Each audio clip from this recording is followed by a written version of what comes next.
Okay तो तुम लोगों को ये तो पता होगा कि 95% से ज्यादा ओशियन अभी तक अनएक्सप्लोर्ड है, लेकिन हम लोगों को पता ही नहीं 95% ओशियन में क्या है। मतलब अभी भी बहुत सारे ऐसे ओशियनिक क्रिएचर्स हो सकते हैं जिनको देख के हमें। तो ये वीडियो बनाया है research TV India. Let's see. Okay इसमें मारियाना ट्रेंच के बारे में भी है। ये शायद ओशियन का सबसे डीपेस्ट पार्ट है। ओके समुद्र के नीचे क्या है, ये सवाल हर किसी के जहन में आता है। अगर आप खुद से समुद्र के नीचे जाकर इस बात को पता करना चाहते हैं नहीं कर तो सकते। आपको मात्र $7,50,000 यानी कि भारतीय मुद्रा में 5,50,00,000 रुपए खर्च करने पड़ेंगे। यार देखो अमीर लोगों के हिसाब से इतने ज्यादा नहीं है। जो लोग अमीर है वो तो कर ही सकते हैं। मतलब खुद समुद्र की सबसे गहरी जगह चैलेंजर डीप में पहुंच जाएंगे और वहां से देख पाएंगे कि समुद्र के नीचे क्या है। लेकिन इतना पैसा हर किसी के पास होना असंभव है। तो इसके लिए आज के इस वीडियो में हम बताएंगे कि समुद्र के नीचे क्या है। बने रहिए इस वीडियो के साथ। धरती के 71% आज खुलासा होगा भाई। फैला हुआ है जो अपने भीतर न जाने कितने ही रहस्य समेटे हुए है। आज तक इंसान समुद्र का सिर्फ 5% हिस्सा ही देख पाया है, देख रहे हो? जबकि बाकी बचे हिस्से में क्या कुछ छिपा हुआ है इस बारे में किसी को कोई जानकारी नहीं है। यार देखो थोड़ा रिस्की भी है क्योंकि हम लोग ऐसा ओशियन क्रिएचर्स नहीं है ना। क्या आपने कभी सोचा है कि समुद्र के पानी के अंदर क्या है? लाखों करोड़ों अनगिनत जीवों से भरा यह समुद्र अपने भीतर क्या कुछ समेटे बैठा है। समुद्र के नीचे क्या है, ये जानने से पहले हमें यह पता करना होगा कि समुद्र बना कैसे होगा Okay. और यह धरती के इतने बड़े हिस्से में कब और कैसे फैला। अगर Okay. वैज्ञानिकों की माने तो समुद्र का जन्म आज से लगभग 50 से 100 करोड़ साल के बीच हुआ ओह। होगा, जब धरती बिल्कुल ठंडी हो चुकी थी और शुद्ध ग्रहों और उल्कापिंडों की टक्कर से उसकी सतह पर विशालकाय गड्ढों का Asteroids। निर्माण हो चुका था। धरती के ठंडे होने के साथ साथ उसके ऊपर गैस के बादल बनना शुरू हो गए, जिससे धरती पर लगातार कई महीनों तक मूसलाधार बारिश होती रही। इस तरह आसमान से लगातार पानी बरसने के कारण धरती पर मौजूद गड्ढे भरने लगे और उन्होंने समुद्र का रूप ले लिया।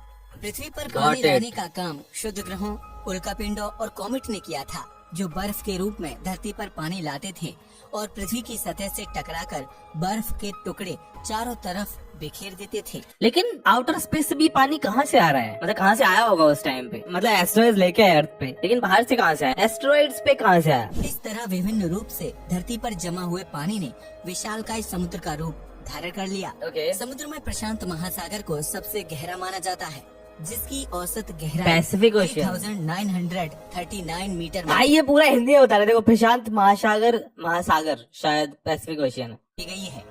विभिन्न जीव जंतुओं का घर। समुद्र के नीचे अनेकों प्रकार के जीव जंतु और मछलियां निवास करती हैं, जिन्हें देख पाना भी इंसान के लिए संभव नहीं है। आज तक मनुष्य ने जितने भी समुद्री जीवों को देखा है वह सिर्फ 5% हिस्से के अंतर्गत देख रहे हो? आने वाले कुछ जीवों में से एक है। असल में समुद्र के अंदर इतनी प्रकार के जीव जंतु और उनकी विभिन्न प्रजातियां निवास करती हैं कि उनके बारे में वैज्ञानिक भी ठीक ठाक अंदाजा नहीं लगा सकते हैं। सोच रहे हो भाई? मतलब 95% जो ओशियन में जीव जंतु हैं उनके बारे में हमें पता ही नहीं है। समुद्र के अंदर बुलबुली से हल्के जीवों से लेकर हाथी के वजन जितने भारी भरकम जीव निवास करते हैं, जिन्हें इंसानी आँखों से देख पाना बहुत ही मुश्किल है। हालांकि टेक्नोलॉजी की मदद से आज वैज्ञानिक समुद्र के अंदर ऐसे रहस्यमय जीवों की खोज करने में कामयाब हुए हैं, जो सैकड़ों साल से धरती पर मौजूद हैं। समुद्र के अंदर सिर्फ जीव जंतु ही नहीं बल्कि अनेकों प्रकार के पेड़ पौधे और वनस्पति भी मौजूद Obviously. हैं, जो पृथ्वी को बड़े पैमाने पर ऑक्सीजन उपलब्ध करवाते हैं। हैं ओशियन के अंदर से? How is this possible? इतना ही नहीं, समुद्र की गहराइयों में अद्भुत और विचित्र प्रकार के दुर्लभ पेड़ पौधे और बैक्टीरिया मौजूद हैं, जिन्हें देखकर वैज्ञानिक भी हैरान हैं। समुद्र के सिर्फ 5% हिस्से में ही 35,000 से ज्यादा अलग अलग प्रजाति के बैक्टीरिया, 5,000 से ज्यादा वायरस और 1.5 लाख से ज्यादा एक कोशिकीय पौधे मौजूद हैं। इस बात से आप अंदाजा लगा भाई सिर्फ 5? कि पृथ्वी पर मौजूद 71% समुद्री हिस्से में क्या कुछ और कितने प्रकार के बैक्टीरिया और वायरस मौजूद होंगे। समुद्र के अंदर स्पर्म व्हेल और शार्क के अलावा भी कई विशालकाय मछलियों की प्रजाति मौजूद है, जो दिखने में बेहद डरावनी है। वैज्ञानिकों की माने तो समुद्र के अंदर गहराई में ड्रैगन की तरह दिखाई देने वाली विशालकाय मछलियां निवास करती हैं, जबकि यह समुद्र चमकीली लैंप जैसी आंखों वाली और भयानक जबड़ों वाली अलग अलग ओए। मछलियों की प्रजाति का घर है। भाई ये एक तरीके से मॉन्स्टर ही लग रहे हैं ना, ये वाली मछलियाँ जो हैं, ये देखो, ये मेरे को तो मॉन्स्टर ही लग रहा है एक तरीके से। ये अगर सोचो अगर नॉर्मल नहीं है वो भी रियल ही होगा। बस सोचो 95% ओशियन जो हमने देखा नहीं है उसमें हो ही सकता है ना। इतनी कोई क्रेजी चीज नहीं है, इतनी डरावनी चीज अगर हो सकती है, हमने इसको देख भी लिया है, तो वो क्यों नहीं हो सकता भाई, है? उसका साइज ही तो बस बड़ा है। भयानक जबड़ों वाली अलग अलग मछलियों की प्रजाति का घर है। आपको जानकर हैरानी होगी कि समुद्र के नीचे रंग बदलने वाले अनेकों प्रकार के जीव भी रहते हैं, जिनमें से ओह। कुछ तो बिल्कुल पारदर्शी और कुछ बेहद खतरनाक होते हैं। यार मैं सुना था एक मछली होती है जो इलेक्ट्रिक करंट जनरेट कर सकती है, पता नहीं क्या मन में आया था। समुद्र में इतनी ज्यादा मछलियाँ मौजूद हैं कि रोजाना लाखों मछलियों को पकड़ने पर भी उनकी संख्या में बहुत ज्यादा कमी नहीं आएगी। इस समुद्र में सिर्फ मछलियों की ही नहीं बल्कि विशालकाय सांपों की भी लाखों प्रजातियां रहती हैं, जिसमें से कुछ प्रजातियां बेहद विशाली और खतरनाक होती हैं। हालांकि समुद्र के अंदर सांपों को खोज पाना अपने आप में बहुत ही चुनौती वाला कार्य है, क्योंकि समुद्री सांप अक्सर चट्टानों और जली पौधों के बीच छिपे हुए रहते हैं। आपको जानकर हैरानी होगी कि समुद्र में विशालकाय एनाकोंडा होने की भी संभावना जताई जाती है। वैज्ञानिकों की माने तो समुद्र में सूंड वाले अनेकों प्रकार के ऑक्टोपस प्रजातियां रहती हैं। इसके अलावा यहाँ कीड़े मकोड़े और झींगों की करोड़ किस्में मौजूद हैं। समुद्र के अंदर कमल के फूल की तरह दिखाई देने वाले अलग अलग प्रकार के रेंगते हुए फूल, ब्लड रेड, समुद्री फैनी और सैकड़ों भुजाओं वाले पौधे, कोरल और शैवाल पाए जाते हैं। समुद्र में सबसे गहरी जगह पश्चिमी मारियाना प्रशांत ट्रेंच। महासागर में समुद्र की सबसे गहरी जगह मौजूद है, जिसे मारियाना ट्रेंच के नाम या- से जाना जाता है। या सही था, मैं मेरे को लगा था मैंने कुछ गलत तो नहीं बोल दिया। बट हाँ, मरियाना ट्रेंच वही जगह है जो समुद्र में सबसे डीपेस्ट पार्ट है ना, उसे मरियाना ट्रेंच ही कहते हैं। इस जगह के सबसे गहरे पॉइंट को चैलेंजर डीप कहा जाता है, ओके। जिसकी गहराई 10,902 से 10,929 मीटर तक मापी गई है। मतलब 10 किलोमीटर ऑलमोस्ट, है ना? 10 किलोमीटर, सोच रहे हो, बहुत ज्यादा हो गया भाई। ओशन के हिसाब से बहुत ज्यादा है, ऐसे रियल लाइफ में फिर भी इतना नहीं है, गाड़ी से तुम आराम से शायद बहुत ज्यादा समुद्र है। की इस गहरी जगह पर इतना ज्यादा अंधकार होता है कि वहाँ किसी भी चीज को देखने के लिए स्पेशल चश्मे पहनने की जरूरत पड़ती है। इस जगह पर ना तो सूर्य की रोशनी पहुंच सकती है और न ही कोई कृत्रिम प्रकाश। हालांकि Obviously। एडवांस टेक्नोलॉजी की मदद से वैज्ञानिक हर वक्त इस एरिया पर निगरानी बनाए रखते हैं। यहाँ है। पानी का दबाव इतना ज्यादा होता है कि किसी भी नॉर्मल इंसान के लिए यहाँ तक पहुँच पाना और जीवित वापस लौटना बहुत ही मुश्किल काम है। यही वजह है कि चैलेंजर डीप में अब तक गिनती के सिर्फ कुछ लोग ही गए हैं। आपको बता दें कि समुद्र का यह हिस्सा एवरेस्ट की चोटी से भी ज्यादा गहरा है। अगर एवरेस्ट के पहाड़ को उल्टा करके चैलेंजर डीप में डाल दिया जाए तो वह गहराई में पहुंचने से पहले ही 3 किलोमीटर की दूरी पर खत्म हो जाएगा। इतना ही नहीं, समुद्र की इस गहरी जगह पर जाने के लिए काफी ज्यादा पैसे खर्च करने की जरूरत पड़ती है। यहाँ पहुँचने के लिए आपको $7,50,000 धनराशि 5 खर्च करोड़। करनी होगी। इसके साथ ही इतने ज्यादा पैसे खर्च करने पर आपकी जान की सेफ्टी की जिम्मेदारी खुद आपके ऊपर होगी। वही, नीचे बहुत ज्यादा प्रेशर होता है भाई, मतलब नॉर्मल इंसान बिना किसी इक्विपमेंट के जाए अगर नॉर्मल। और अंधेरी वाली जगह पर भी कई प्रकार के बैक्टीरिया, मछलियाँ और जीव जिंदा रहते हैं, जो हाँ। कई दिनों में एक बार खाने की तलाश में पानी की सतह तक जाने की कोशिश करते हैं। इन जीवों ने खुद को मुश्किल परिस्थितियों में जिंदा रखने की कला सीख ली है, जिसकी वजह से सी लेवल से इतनी गहराई में भी उन्हें कुछ नहीं होता है। वैज्ञानिकों की माने तो इस जगह पर सालों पहले विलुप्त हो चुकी विशालकाय मछली की प्रजाति मेगालोडोन शार्क हो सकती है, जिसकी जबड़ी का साइज ही आज की शार्क और व्हेल मछली से कई गुना बड़ा था। भाई समुद्र के अंदर ज्वालामुखी और गुफाएं समुद्र ऊपर से देखने पर जितने शांत और नीले दिखाई देते हैं, नीचे होते इसके हैं। अंदर की दुनिया उतनी ही ज्यादा रंगीन और उथल पुथल से भरी हुई है। आप सोच भी नहीं सकते हैं कि समुद्र के नीचे गुफाओं से लेकर सक्रिय ज्वालामुखी तक मौजूद है। या सोच रहे हो ओशियन के अंदर वॉल्केनोज है, मैं सोच रहा हूँ वॉल्केनोज एक्टिव कैसे हैं? वो पानी तो ठंडा होता है, ओशियन में पानी ही पानी है, वो वॉल्केनो के अंदर पानी जाता होगा। कई रहस्यमयी और विशालकाय गुफाएं मौजूद हैं, जिनका निर्माण समुद्र की विशाल लहरों और पानी के कटाव की वजह से होता है। इतना ही नहीं, समुद्र में गुफा के साथ साथ अनगिनत सुरंगें भी मौजूद हैं, जिनमें से कुछ सुरंगों तक इंसान ने भी अपनी पहुंच बना ली है। मैक्सिको की समुद्री सुरंग पर्यटन और एडवेंचर करने वाले लोगों के लिए सबसे मनपसंद जगहों में से एक है, जहां आप गहराइयों में पानी के अंदर मौजूद गुफाओं में तैराकी का आनंद उठा सकते हैं। भाई आनंद, डर लग जाए नॉर्मल इंसान को यहाँ जाने में। समुद्र में सक्रिय ज्वालामुखी की भी बहुत बड़ी संख्या है, जिनसे निकलने वाला Active गर्म हवा volcanoes। समुद्र के अंदर नली जैसी गुफाओं की रचना करता है। हवाई में समुद्र के अंदर ज्वालामुखी विस्फोट से बनी गुफाएं मौजूद हैं, जिनकी आकृति बेहद पतली और नली जैसी है। इसी तरह चीन के गहरे समुद्र में मौजूद रेनबो केव पर्यटन और एडवेंचर के लिए आम लोगों के बीच काफी ज्यादा मशहूर है, जो कुछ साल पहले समुद्र का जल स्तर कम होने की स्थिति में आम लोगों की नजर में आई थी। इसके बाद इस गुफा को पर्यटन को बढ़ावा देने के लिए इस्तेमाल किया जाने लगा।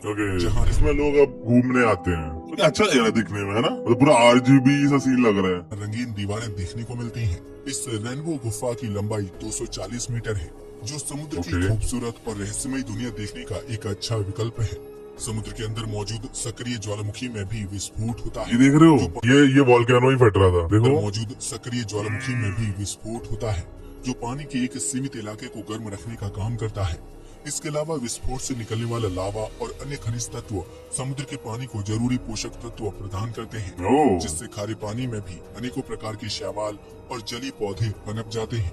समुद्री ज्वालामुखी बैक्टीरिया और वायरस को जिंदा रखने का भी काम करते हैं और इसका गर्म पानी कई जीवों और मछलियों के रहने के लिए बिल्कुल अनुकूल होता है। कई बार समुद्री ज्वालामुखी में विस्फोट इतना तेज होता है कि उसकी वजह से ऊंची ऊंची लहरों और सुनामी का जन्म हो जाता है।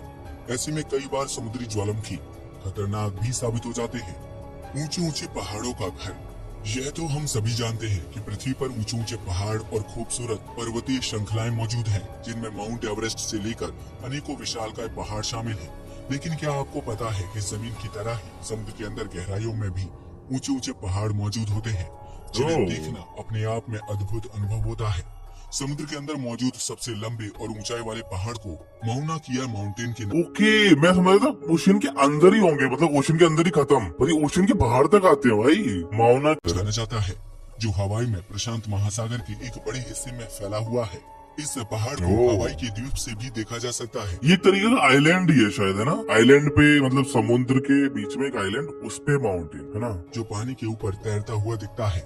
लेकिन यह पहाड़ जितना पानी की सतह से ऊपर मौजूद है, उतना ही इसका आधे से ज्यादा पानी के अंदर समुद्र में डूबा हुआ है। अगर माउना किया माउंटेन जमीन पर मौजूद होता, तो पृथ्वी की सबसे ऊंची चोटी होने का ताज माउंट एवरेस्ट के सिर नहीं बल्कि इस पहाड़ के पास होता। माउना किया की ऊंचाई 6000 मीटर है, जबकि समुद्र की सतह से ऊपर इसकी ऊंचाई 4205 मीटर है। इस हिसाब से अगर पूरे नीचे से लेके चल रहे हैं की लंबाई को मापा जाए तो उसकी कुल ऊंचाई अप्रोक्स 10,210 मीटर तक हो जाती है। हालांकि समुद्र के अंदर गहराई तक मौजूद होने के बावजूद भी इस पहाड़ की चोटी असल में एक ज्वालामुखी है, जिसमें सालों पहले विस्फोट हुआ करता था।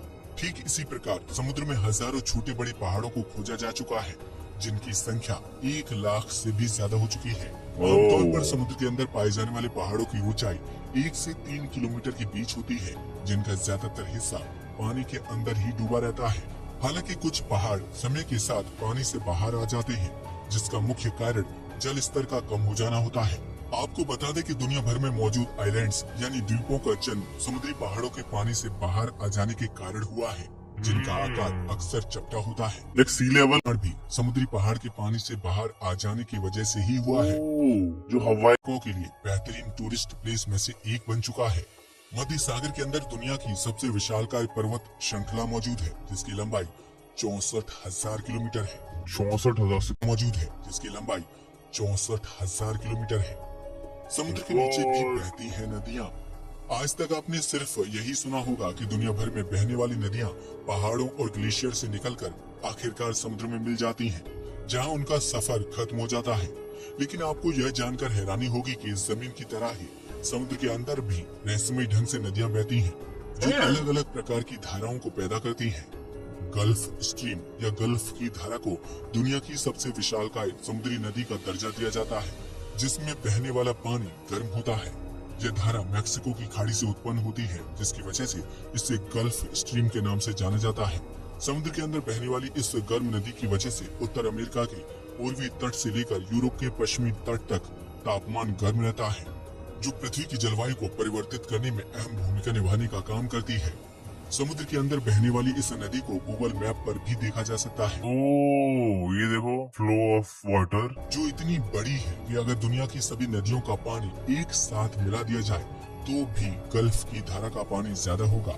गल्फ की धारा की तरह ही दुनिया के अलग अलग देशों के समुद्री इलाकों के अंदर अनेकों नदियां बहती हैं, जिन्हें ब्राजील की धारा जापान की धारा और उत्तरी प्रशांत सागरीय धारा के नाम से जाना जाता है। मतलब ओशन के अंदर भी रिवर्स है भाई, वो तो हेल। समुद्र के अंदर बहने वाली नदियां मुख्य रूप से समुद्र में रहने वाले जीवों के लिए भोजन और पोषक तत्व जुटाने का काम करती हैं। इसके साथ ही इनकी गर्म धारा विभिन्न देशों के तापमान को नियंत्रित करने का काम करती है। समुद्र में बहने वाली नदियों का निर्माण मुख्य रूप से 3 वजह से होता है, जिसमें समुद्र के पानी की डेंसिटी यानी घनत्व होता है। जबकि एक घनत्व वाला पानी एक दूसरे से मिलता है तो उसकी वजह से समुद्र के अंदर अलग से एक नई धारा निर्मित हो जाती है। समुद्र के अंदर नदी बनने की दूसरी वजह गर्म और ठंडे पानी की धारा का आपस में मिक्स हो जाना है। देख रहे हो, ये 2 तरह के ओशन मिल रहे हैं एक जगह पे। ये अलग ओशन है, ये अलग ओशन है। ये ऐसा साफ लग रहा है, ये गंदा लग रहा है वैसे। बड़ा डेंसिटी से समुद्र के अंदर अलग अलग धारा पैदा हो जाती है। समुद्र के अंदर नदी बनने की तीसरी वजह पृथ्वी के घूमने की गति है, जिसके कारण अलग अलग दिशाओं में ये शायद तुम लोगों ने साइंस में पढ़ा हो। लगती है। कूड़े कचरे का घर। समुद्र के अंदर चाहे कितनी ही रहस्यमयी और अद्भुत चीजें मौजूद हैं, लेकिन समुद्र के अंदर एक ऐसी चीज भी मौजूद है जो इंसानों की वजह से इकट्ठा हो रही है। यह चीज है कूड़ा और कचरा, जो विभिन्न देशों द्वारा समुद्र में फेंक दिया जाता है। समुद्र में सिर्फ मानवीय कचरा ही नहीं बल्कि अंतरिक्ष से भी कूड़ा फेंका जाता है, जिसमें सैटेलाइट से लेकर विभिन्न रॉकेट और स्पेसक्राफ्ट शामिल हैं। जैसे हम लोग रॉकेट जब छोड़ते हैं पॉइंट नीमो एक ऐसी जगह है जहाँ स्पेस में खराब होने वाली सभी चीजों को डंप कर दिया जाता है। इस तरह समुद्र में मानव निर्मित कचरे की संख्या भी दिन ब दिन बढ़ती जा रही है, जिसकी वजह से समुद्री जीव जंतुओं का जीवन खतरे में पड़ रहा है। अगर मनुष्य ने अपनी गतिविधियों पर रोक नहीं लगाई तो आने वाले समय में समुद्र में मौजूद प्राकृतिक चीजें धीरे धीरे नष्ट होती चली जाएंगी।